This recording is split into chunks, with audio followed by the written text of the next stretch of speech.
I want to share some research that when I read about it a few years ago, I was dumbfounded. I had never heard about it before, and I'm wondering if any of you have heard about this.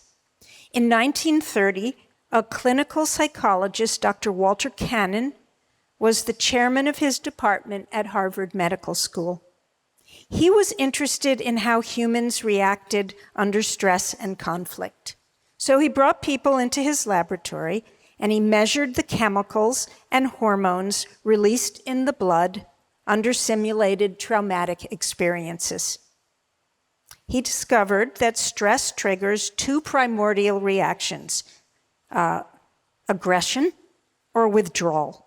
He called this fight or flight. And since then, fight or flight is what we think of. It's become doctrine. Under stress, humans fight or flee.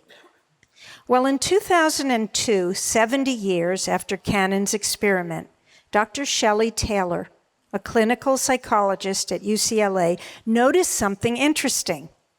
The people Dr. Cannon had brought into his labs and done the experiments on were all men.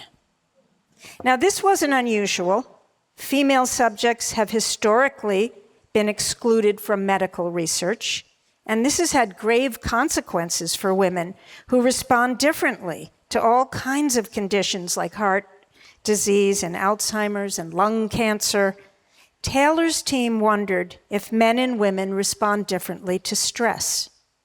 In her book, The Tending Instinct, she writes, early studies on the human stress response were done by men on male participants to explore arguably male scenarios from a male perspective.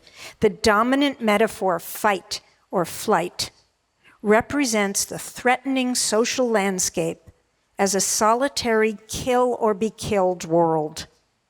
So she and her team brought women into the research labs and repeated the earlier studies.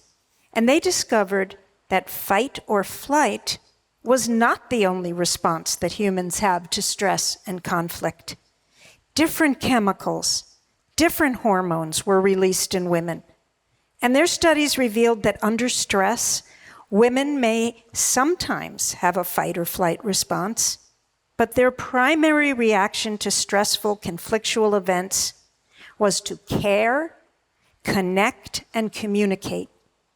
Dr. Taylor came up with the phrase tend and befriend to describe how women offer care, seek emotional connectivity, and create circles of belonging to deal with personal and collective trauma. She writes, befriending rather than fighting is the primary gender difference in adult human behavioral responses to stress. Can you imagine if throughout history, tend and befriend, that reaction to conflict had been valued, respected, funded, taught, memorialized? And if vengeance, detachment, and violence had been discouraged? More and more we are seeing women emboldened to strut their tend and befriend. And everywhere, from the personal to the political, in relationships and family systems, in business, in leadership, in entertainment and education. And I contend it's not only women and girls who have a tend and befriend instinct. Boys and men do too, if allowed to put down the shame of not always living up to the warrior code and encouraged to develop their full selves.